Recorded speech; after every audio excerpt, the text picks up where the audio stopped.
Hey, everybody. So tonight, I have got to introduce our guest, Sister Simone Campbell, by starting with a story. When I was living in Washington, D.C., I got to know Sister Simone through our work together to help pass the Affordable Care Act. She and so many Catholic sisters supported it and were working so hard for its passage. The U.S. Catholic bishops opposed it. So after it passed, with the help of Simone and so many Catholic sisters, she and the nuns were reprimanded by the Vatican as a consequence. So the clear intent of this was to silence her. And I bring this up because what we have been talking about so much here lately is finding your voice and speaking up even when it's hard. So what did Sister Simone do in this moment, this intent to silence her? She launched the Nuns on the Bus to tour across America and spread the message of social justice and care for the poor to advance her mission. So I am so excited to have here with us tonight my role model, Sister Simone Campbell. Thanks, Katie. That was pretty good. But how did I do? How could you not use it for mission? I mean, that's the thing. We had all this notoriety. It wasn't about us. It's about our mission. Let's do it. But I remember talking to you in those early days, and I felt like I've got to, be so sensitive with her. She's just put her neck out there for the Affordable Care Act. And now, the Vatican's coming down on not just her, but all of these sisters that she helped lift up, and they advocated together. And I thought, oh gosh, is she going to be okay? And I'll never forget, it was probably over wine. We got together and said, let's post game this. How are you? What are you going to do? And you were so clear. I mean, talk to us about what was going through your head. Why did you go there? Well, I think what a lot of people don't know is 4 days before the Vatican sent. Okay, first of all, there's 2 years gap between the passage of the ACA and the censure. So there was a little bit of time there. My people are not quick in response, but they have a long memory. So there was a 2-year gap. But 4 days before the Vatican censure came out, we'd had our 40th anniversary party to celebrate 40 years of our organization network. And the big question was, how do we get our name out there? How do we let people know we've been lobbying on Capitol Hill for justice for 40 years? We had little ideas. We had little money. So when the Vatican censure came out, it was like my prayer became, how do we use this moment for mission? How do we use this for good? And what I know from my contemplative practice is that, well, there's 2 aspects to it. One's radical acceptance. That's a whole nother thing. But fighting, too often we fight against, and we always say, I'm going to push back against that. Well, if we do that, if we push back against, that solidifies us in a position where neither one can really move. And what I've learned from a contemplative practice is it's to fight for a vision. So have the vision and fight for it. So that's all we did.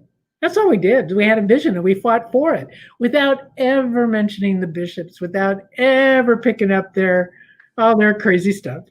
In politics, I think they call that playing offense, getting off defense.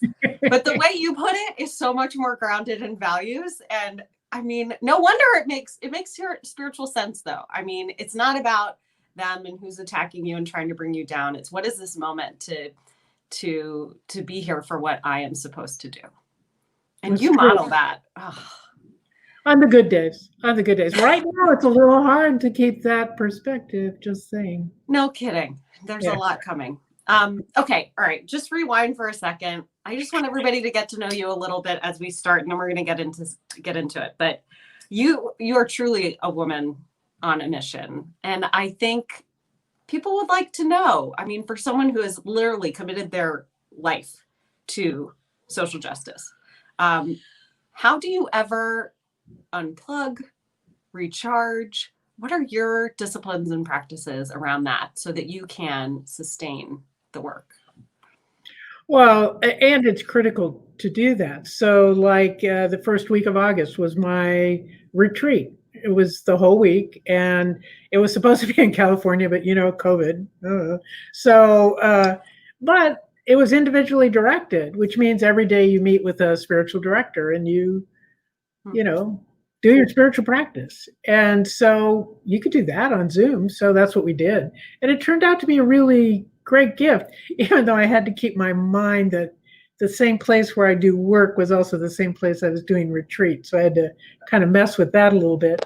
And then every morning I do meditation for about an hour. So, I mean, it's the only way to stay grounded is to remember to let go of my need to control, my being in charge, and just listen. For me, it's about deep listening, listening to the quiet, to the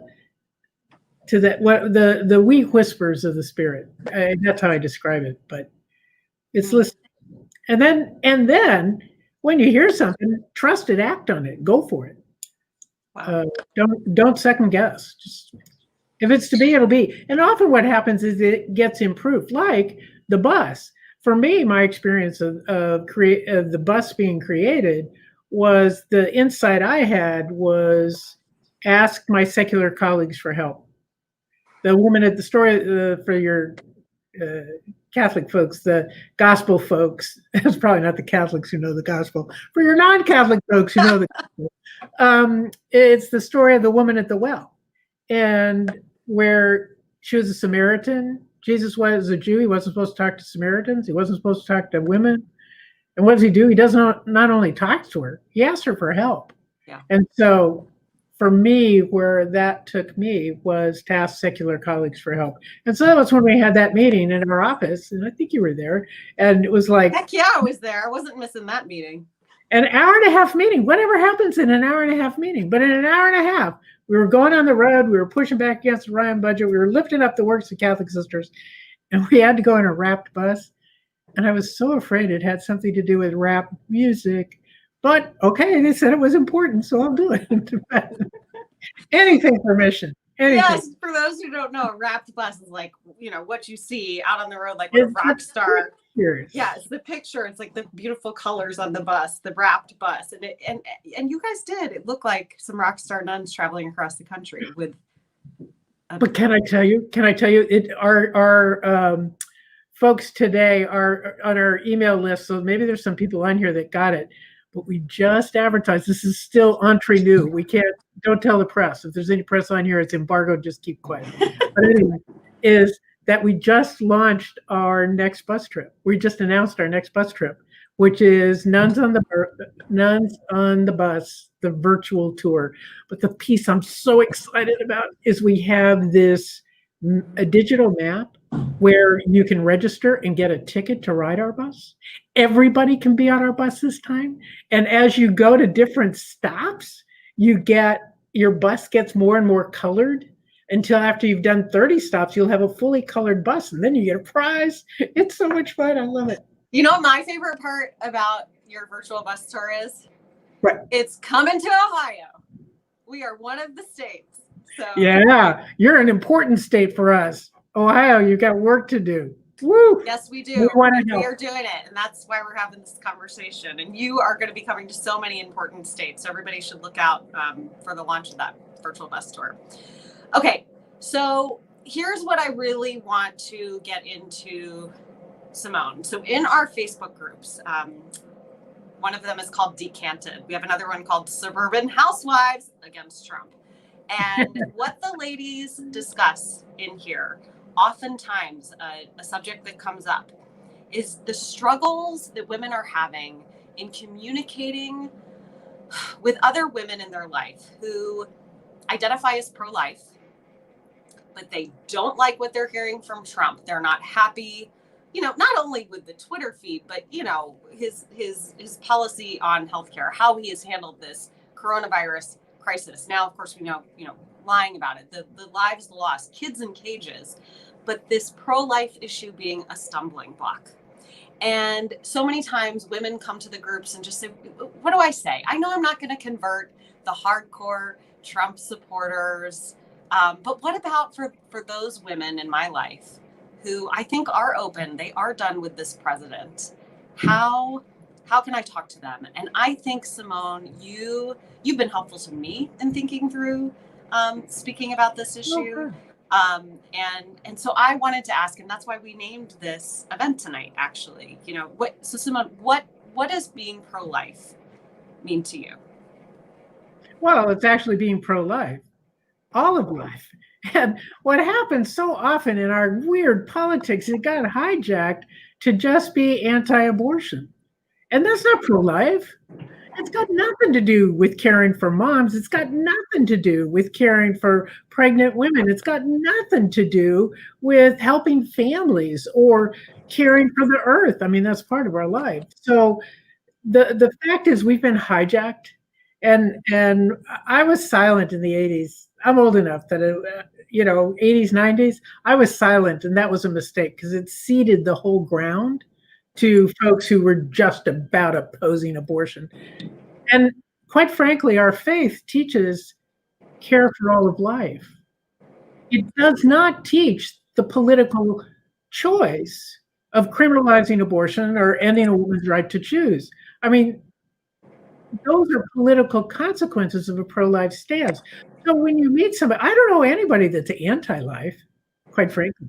Right. So, but what happens is we get into our political mindset and become defensive. And then I had a hard time because I didn't want to be identified with the right wing. So I was silent instead of speaking up and changing it. But I've had it with it now, quite frankly. I've had it. And so I'm a Catholic sister talking about abortion, which is pretty funny. But anyway,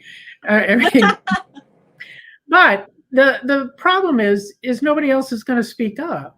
And you have had experiences in your life. I mean, you have served as an attorney, serving people who otherwise would not have access to legal representation and faced with women the very real situations that they have faced, with pregnancies in really tough situations. And I think, so I just want to say you do have some experience in terms of navigating, Well, okay.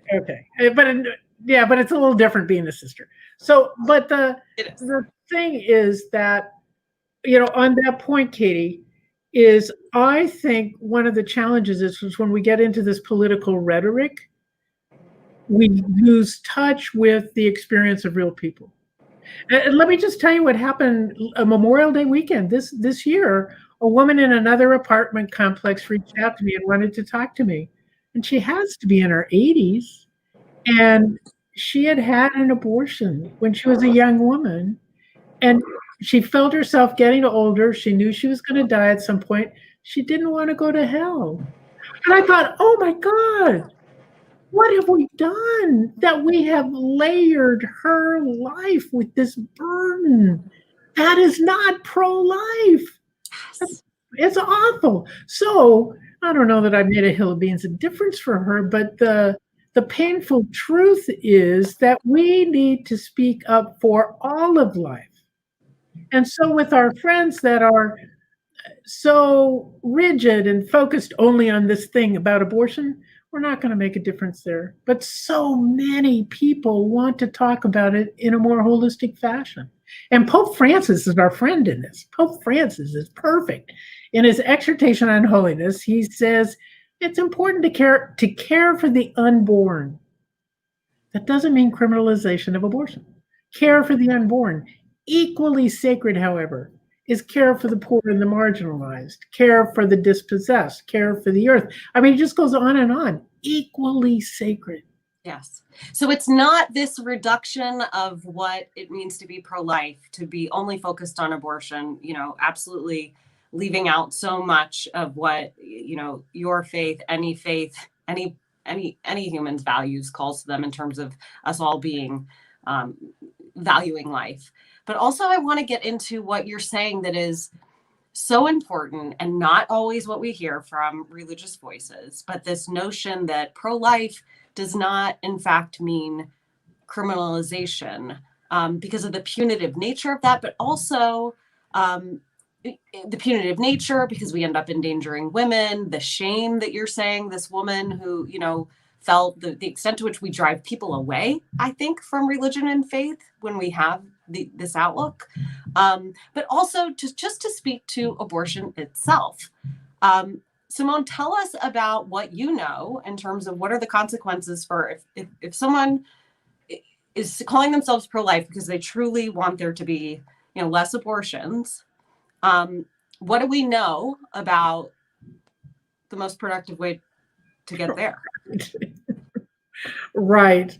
All the statistics. This is the great thing. All the statistics showed until 2017. My statistics got a little screwed up, but was that in federal administrations led by Democrat in the White House, there are fewer abortions than there are if there's a Republican in the White House.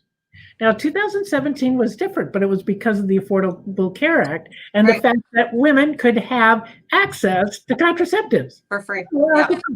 So that was the first Republican presidency where abortions went down. The first year of a Republican. Thanks, Obama. Thanks, Obama. But this is the thing: is women don't. The idea that people have abortions just willy-nilly or without thought. I mean, women are responsible. They're very responsible. And so, of course, we're two women, so of course we're going to say that. But I think there's plenty of evidence about it. So there's plenty of evidence. It's true. Yeah, especially when we look at some of the alternatives, but we won't go there. So, but the challenge is women who have economic options, who have access to healthcare, who have living wage, who have access to childcare available to them, they carry babies to term. So the issue for me about being pro-life is let's care for mothers. And the criminalization of abortion does nothing to care for pregnant women at all. So let's focus on shame them and drive them away from religion too and endanger them. I mean, it's just wrong. So when your friends start talking about criminalization of abortion, well, we may not agree on that one, but I bet we could agree on caring for pregnant women. How do we do that together? How can we fix that? Could we work together on that and find a common ground? And so interesting that under Democratic administrations, because more funding, more focus is given to those social and economic supports for women to be moms, that it's about women being able to be in a situation where they can make the choice that they want to, that's best for them. And when they have that kind of support, the fact that there ends up being the abortion rate goes down more, as you were saying. It's so interesting.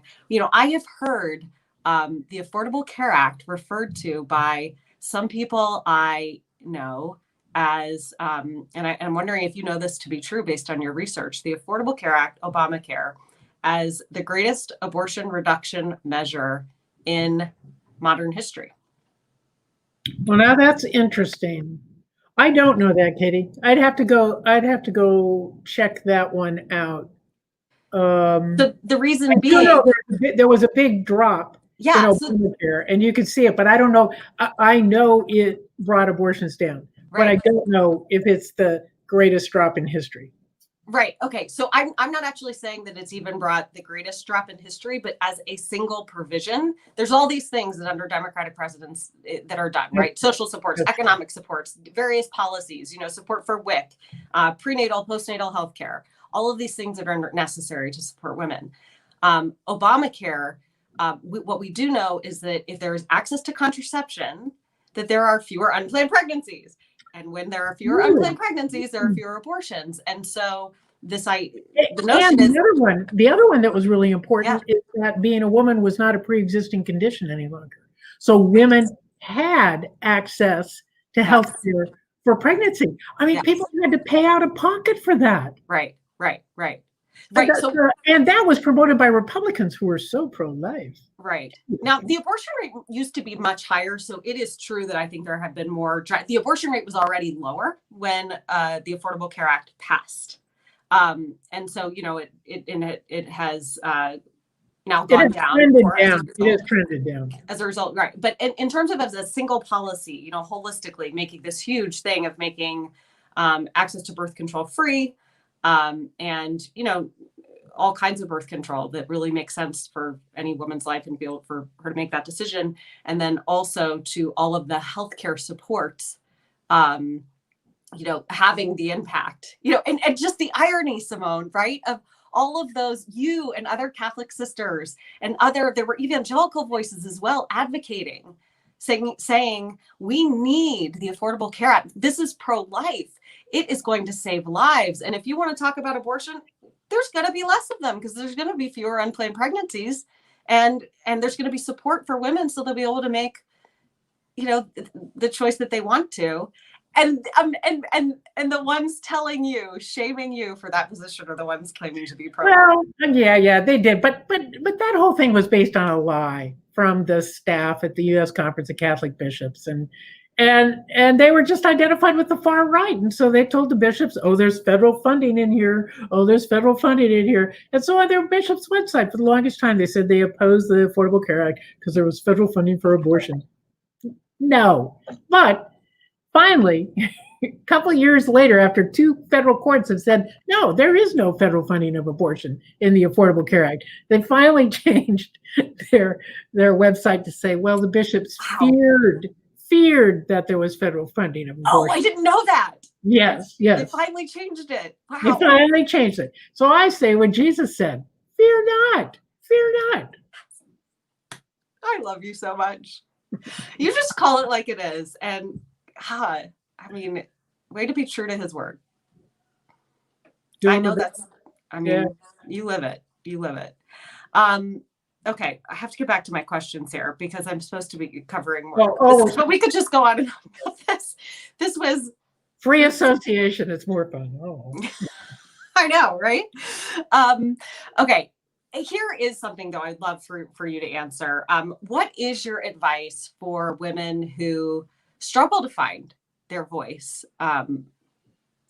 in those moments where it feels hard, where it feels like, I feel like I am feeling some shame. I feel like I'm being told to be quiet. It's my role to please. I'm going to disrupt the party. Oh, it is Thanksgiving. Oh, I shouldn't. Yes. Thanksgiving is coming. Luckily, we're socially distanced. I didn't hear you, eh? Right. I think that the real challenge is being realistic, Katie. And I have this idea that we ought to create a lending library of difficult relatives. And I would do much better with your difficult relatives than I do with my own. And so we ought to just be realistic about what can we do, because it's not usually about the topic. It's about all the other family dynamics. And so be realistic, forgive yourself. That's a piece of it. But in those moments where you want to have the conversation, what I have found, there are 2 things that I find are helpful.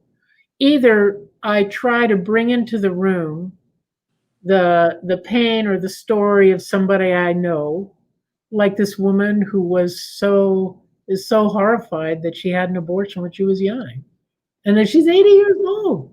So bring her into the room and say, what do we do? How do we deal with this? What do you think? Yes. Or the other piece is if I'm in a good enough place, I take a deep breath and I try to say, how'd you get to that place? What's going on with you? Talk to me. What's the story that got you there? Mm-hmm. Do you know what's behind it? Mm-hmm. Have you ever heard another position, or are you just, what's going on? I'm curious. And then the challenge is we have to wait. We have to let them tell us. But I have found that curiosity, what I call holy curiosity, holy curiosity is really a sacred virtue because it binds us together in a different way. And it changes my judgmental thought about the troglodyte who doesn't have a clue about that parade of horribles. But it's all about having a curiosity for the backstory. Talk to me. And just hearing the backstory, even if you don't agree, kind of weaves you together in a new way. And then you begin to have a bridge across which you can build something. Amen. I love that concept. Yeah. I mean, just being able to get past the point of I disagree with you. I disagree with you. I mean, there's no passing through, that chasm there, and building that bridge, no matter where it might go. Just consider putting them in the lending library and somebody else will check them out. Yes, exactly. This is a brilliant concept. But the problem with it is I realize some of my relatives would put me in the library. That's the truth we'll have to grapple with. Okay, this time has screamed by. I really hope it's been helpful to everyone out there. I know every time I talk to you, it just breathes life into me, Simone.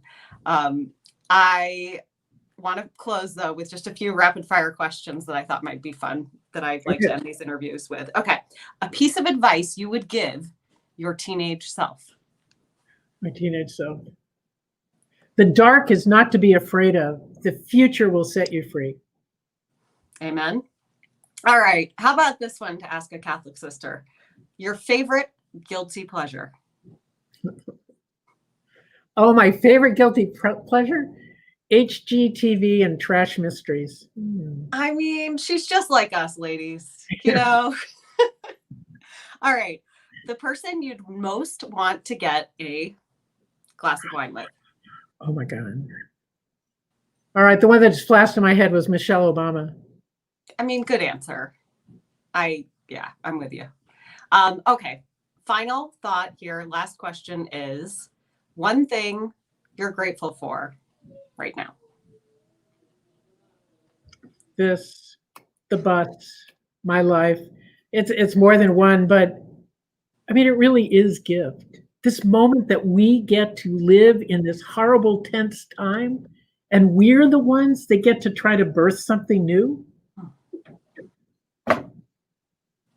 We can do this together. Yeah, we can. We've done it. We've done hard things before, haven't we, Simone? Yeah, one or two. Yep. Yeah. Well, I love being in the storm with you every time. Me too. All right. I'll talk to you soon. I'm going to bring on a few other ladies who are going to reflect on this little convo we've had and talk about ways to get involved, to be in the storm, Sure. to accept this storm we're in as well. Let's find our gratitude and let's find ways to, let's be like Simone, ladies. Watch some HGTV and then get shit done. Yes. All right. Love you, Thanks, Simone. Katie. All right. We are having, let's see, Rebecca and Deborah and Julie. Hey, guys. Hello. Is Hi. she the best? Just tell me. Awesome. Oh my God. I'm just sitting here going, wow, like I don't really want to come on after that. Like, I'm sorry, I think we're done. We're not going to talk. No, she was amazing. Right. I know. I was telling my husband tonight before I was doing this, I was like, I'm just so happy I get to talk to Sister Simone tonight because you know what that does for me, So. Well, I totally understand now that I've heard her and listened to her and Katie talks about her so much. I'm like, yeah, I totally understand now. She was amazing. Yeah. Deborah, it's good to see you. Good to see you too, Katie. And Rebecca, I've only heard about you so far. I'm excited that you're here too. It's very nice to meet you, Katie. Yeah.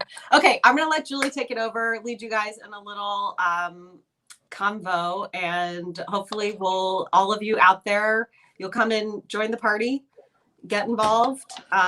We're so glad you're here. Yeah, we hope Sister Simone inspired everybody. I mean, I took notes as I took notes as she was talking, and she was talking about how she needed to speak up, and she regretted not speaking up when she could have back in the 80s, and she was silent when she shouldn't have been. And that's kind of our whole theme with what we're doing with Red, Wine, and Blue. We want people to use their voices and express themselves. So that's why we kind of do this post show to talk to other ladies who are doing that and who are inspiring me. So we hope you guys will consider getting involved with us too. And you can see we have an app to talk to you and get you involved. So you can check that out at the bottom of the screen there. But I want Rebecca and Deborah to introduce themselves and tell you guys a little bit about their backgrounds. I'm Julie. If you guys haven't heard me before, I'm the organizing director for Red, Wine, and Blue, and I'm down in the Cincinnati area. Rebecca, go ahead. Oh, sure. My name's Rebecca Sontag, and I am an actual, honest to goodness suburban housewife, I suppose. I'm a stay-at-home mom and a very obscure Catholic writer, and I have a smaller version of your fantastic giant version of suburban housewives. Mine is for Biden and Trump. So that's me.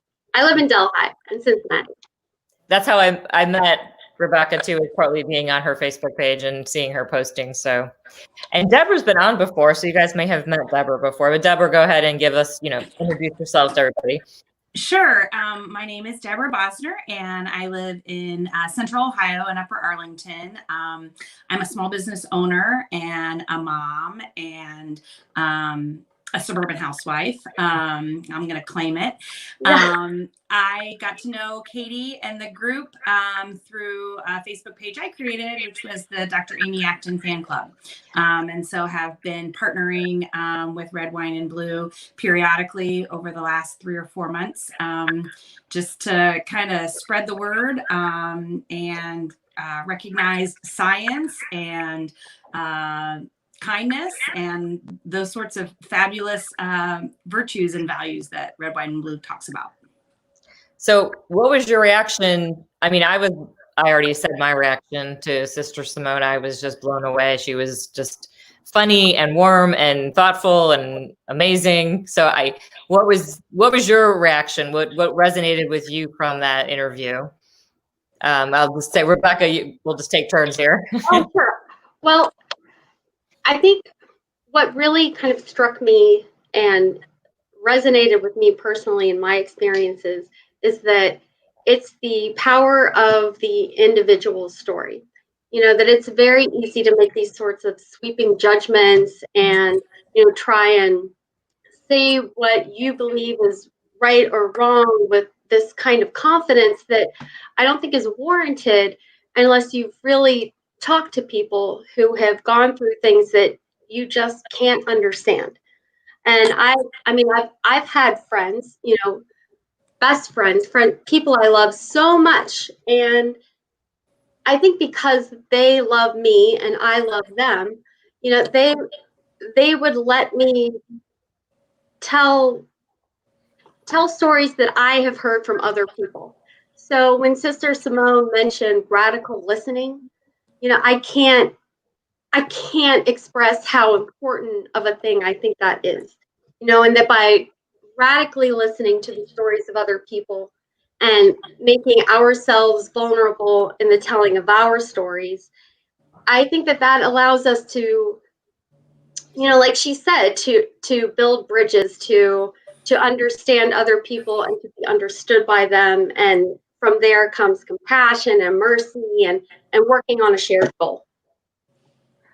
I totally agree. I think I need to be better at radical listening, especially in this day and age where people are so polarized and you have your opinion and it's strongly held. So what about you, Deborah? What did you take away from that conversation? Yeah, kind of along the same line. As a lifelong Catholic and being Catholic, school, listening to Sister Simone felt like home. It's been a long time since, though I've been able to talk with some of my favorite sisters from my undergrad years and some of my relatives who are nuns who have since passed away. But Catholic nuns, man, they are just spitfires. And, one of the things that has resonated with me my whole life is the concept that pro-life is so much bigger than the abortion issue. The abortion issue is like such a tiny bit of having a pro-life stance. And when you look at all the things that pro-life, entails in terms of caring for your, fellow human, clothing, feeding, caring, those are all things that if you look at policies and you look at platform, one party is more solidly in that camp than the other. So I appreciated that part of the conversation.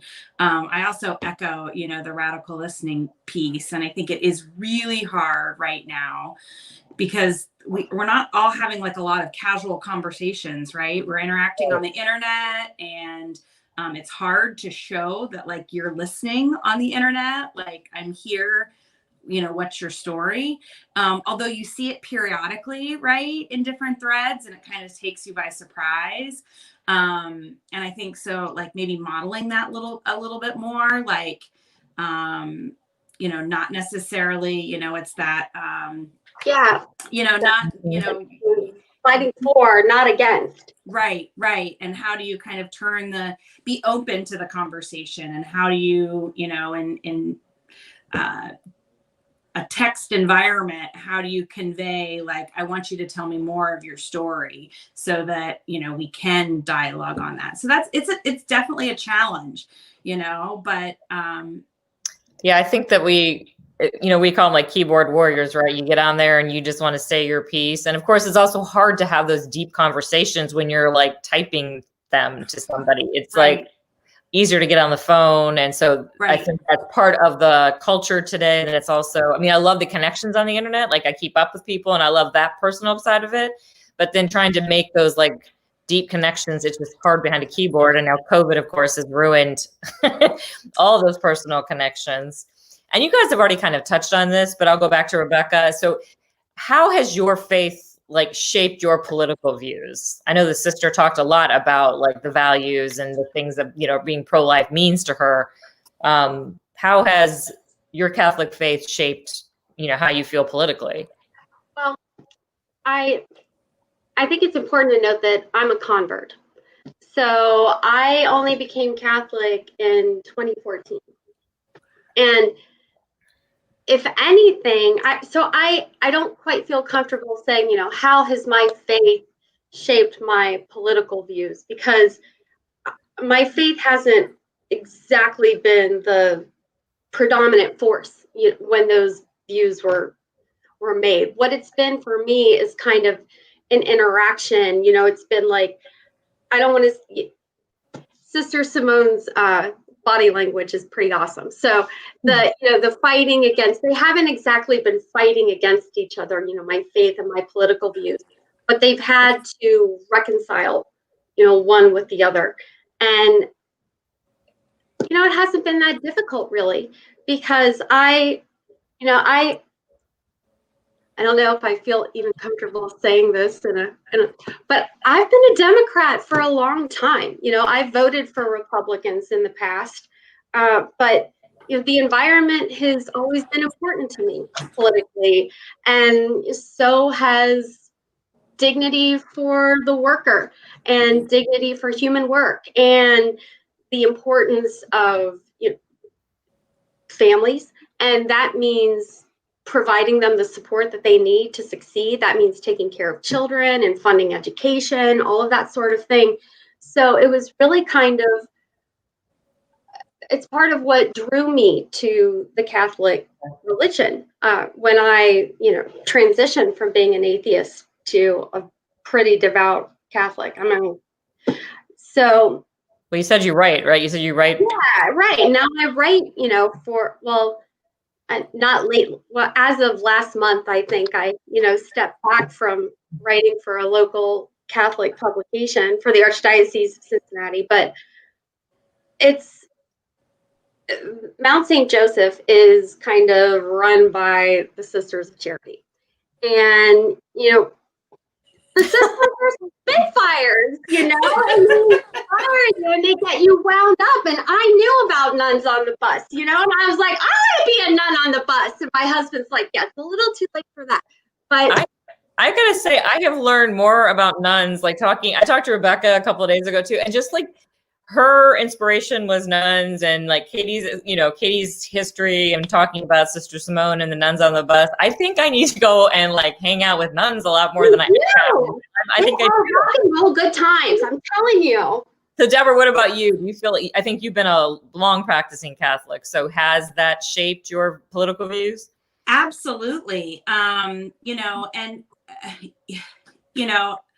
what always stood out to me as a Catholic who was, raised in Catholic schools and, had religion classes every year and, deeply steeped in it is, really the stories. Catholics aren't great about, knowing chapter and verse like a lot of other religions are.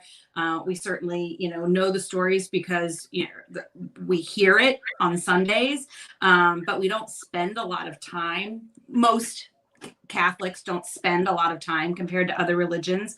But you certainly, know the stories, and you certainly understand that first and foremost, throughout all the gospels was, Jesus's preference for the other and Jesus's preference for, those who were on the margins of society and those, preferential option for the poor. And, those are what you take with you. And above all, right, the greatest commandment is love, period. I mean, it all boils down to that. So if you can't find love, and if the feeling that's not like taking over your heart in that particular moment when you're thinking about a particular policy or a particular action or a particular impact on some individual's life, if it isn't love, then you're on the wrong path, right? Yeah. And so that's what I don't understand about, judgment and condemnation and criminalization and things like that.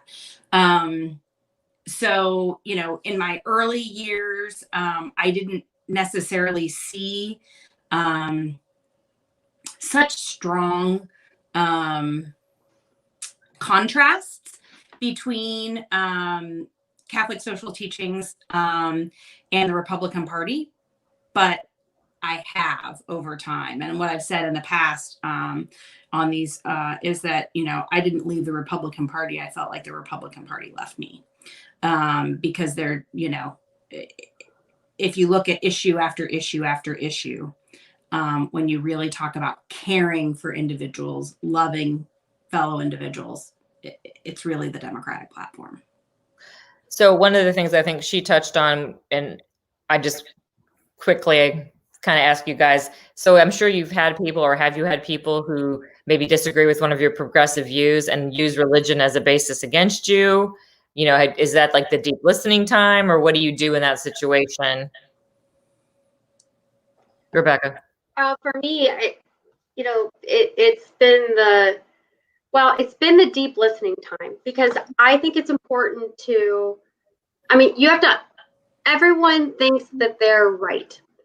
No one, and there's a reason that they think they're right. It could be, what they were taught or an experience that they've had or what they've observed, but, people just don't make things up to be mean. So, first, I think you have to understand why it is that the person that you're talking to has such a strong opinion about this topic. Like, what is it that has them all fired up? It could be 1,000 different things.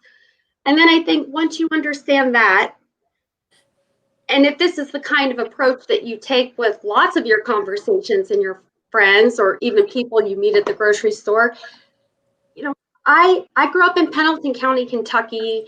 I've lived in over the Rhine, like before it was cool. I've lived in Delhi. I've lived in Clifton. I've lived in a bunch of different places. And if you talk to people and you listen to them, the radical listening, and you're trying and you're sincere, I've been able to talk to my friends. I'm like, have you ever considered, like, I met this one person and this and this and this and this happened. They didn't have your parents. They didn't have your education. They didn't have your access to all of this awesome stuff that seems totally normal to you. But it's not normal to, it's like winning the lottery, and for a vast majority of the planet. And these are good people. I think that, and that's part of my Catholic faith, is that I think that people are primarily good, even the ones that I think are idiots and they get on my nerves and they're annoying. I think they're good. And it's hard, but if you take the time and listen, and if you can do that broadly, then sometimes it gives you the opportunity to share one story from here to this person over here. And if they trust you, they'll listen. So that's how it's worked for me. Yeah. Deborah, I'm gonna wrap it up here soon, but if you have similar, you agree with that, I'm sure. I agree with that for certain. And, there's always going to be a certain, you can, I think, get a read whether you're going to be able to make any headway with individuals. And there certainly are times, as Sister Simone said, where you just certainly have to go, you know what, we're going to not talk about this because, it's just going to be aggravating for both of us. But I think even like she said, I had a particular family member who I practiced radical listening with. And at the end of an hour-long conversation where I probably said, 2% to their 98%, right? They said, wow, this was the best conversation we've ever had about politics. And I said, well, I certainly understand your perspective a little better. And, I did.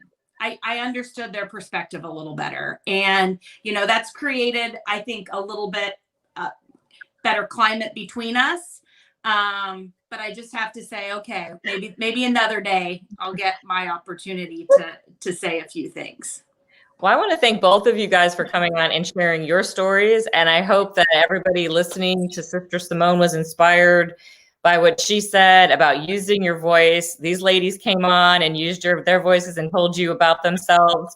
And I think you can see how you can really inspire and influence other women. And so that is totally what Red, Wine, and Blue is trying to do, especially in this election, because we know this is going to be life-changing for what happens in November. So we really need everyone to help out.